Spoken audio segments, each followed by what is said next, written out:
కాకినాడ జిల్లా కోటనందూరులో జిల్లా ఆర్యవైశ్య సంఘం జాయింట్ కార్యదర్శి తెలుగుదేశం పార్టీ తుని నియోజకవర్గ జనరల్ సెక్రటరీ డాక్టర్ వెలగ వెంకట కృష్ణారావు ఆధ్వర్యంలో అమరజీవి పొట్టి శ్రీరాములు జయంతి వేడుకలు ఘనంగా నిర్వహించారు.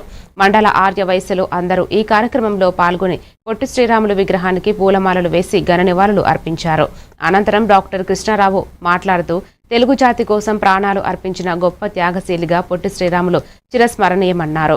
ఈ కార్యక్రమంలో మండల ఆర్యవైశ్య సంఘం అధ్యక్షుడు వెలగ వెంకట, గంగాధర రంగనాయకులు, కె వీరబాబు, బత్తుల వెంకన్న బాబు, బొడ్డు కన్నయ్య శెట్టి, వెలగ కృష్ణారావు, వెలగ నాగేశ్వరరావు, తాటికొండ నానాజీ, కంకిపాటి రాము తదితరులు పాల్గొన్నారు.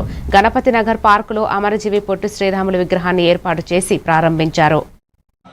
ఇంత సంతోషకరమైన వాతావరణంలో ఆయన విగ్రహం ఆవిష్కరించడానికి నన్ను ఆహ్వానించినందుకు, అలాగే ప్రముఖులందరూ వచ్చినందుకు, ఈ కార్యక్రమానికి ఇంత ఘనంగా జరుపుతున్నందుకు వారందరికీ కూడా పాత్ర పోషించి ఆయన మనందరి కోసం 50 నిరాహార దీక్ష చేసి అయినా సరే ఆయన్ని గుర్తు చేసుకోవాలని మనస్ఫూర్తిగా కోరుకుంటూ పేరు పేరున ప్రతి ఒక్కరికి ధన్యవాదాలు తెలియజేసుకుంటాం.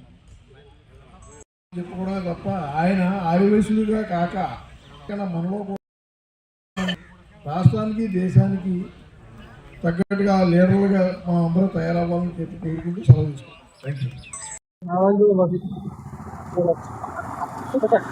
అందరికీ నమస్కారం.